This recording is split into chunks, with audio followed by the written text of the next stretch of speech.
బాధలు ఇంకా పడుతున్నాయి అంటే అది ఆడవాళ్ళ వల్లే. వాళ్లకున్నంత కృతజ్ఞతాభావం ఎవ్వరికీ ఉండదు. మీరు నమ్మండి నమ్మకపోండి, అమ్మవారి యందు నిష్ఠ లేకుండా చాలా కేవలం స్వల్ప విషయాలుగా తీసుకున్నటువంటి వాళ్ళు, ఆగర్భ శ్రీమంతులైనటువంటి వాళ్ళు ఇటువంటి ప్రమాదాలకి గురైపోయి చాలా చిన్న వయస్సులో భర్తలు శరీరాన్ని వదిలిపెట్టేస్తే అలో లక్ష్మణ అని ఏడుస్తూ జీవితం గడుపుతున్నటువంటి స్త్రీలు నాకు తెలుసు.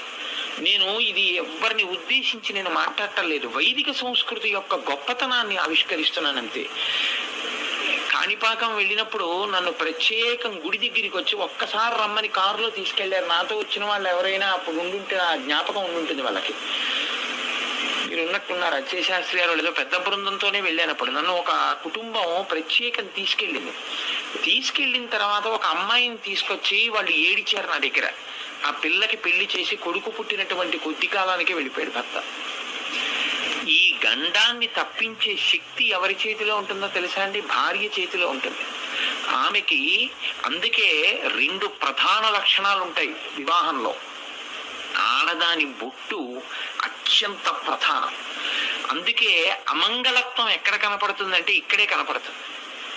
నేను ఒకవేళ జాతకం చూపించడం అనేది చేసినా ఈమె నక్షత్రాన్ని, జన్మ నక్షత్రాన్ని సరిగ్గా నిర్ణయం చేశారో చేయలేదో పాద నిర్ణయం చేసినప్పుడు ఈ నక్షత్రాల్ని జాతకాన్ని చూడడంలో తగిన శక్తివంతుడు చూశాడో చూడలేదో, చూడకపోతే ఏమవుతుంది, ఆమెకి వైధవ్యం ఉంటే తన కొడుకు వెళ్ళిపోతాడు.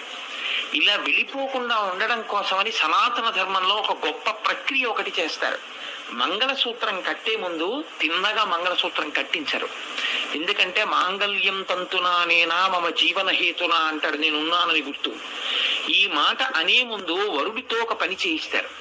పక్కన కూర్చోబెట్టి దర్భతోటి అభిమంత్రణ చేసి ఒక మంత్రం చెప్తారు. ఆ సమయంలో నేను నీ నొసటన వ్రాయపడినటువంటి దౌర్భాగ్యమును తుడిచివేయించున్నాను, నేనన్న ఈ మాట దేవతల చేత ఆశీర్వదింపబడుగాక అంటాడు వరుడు.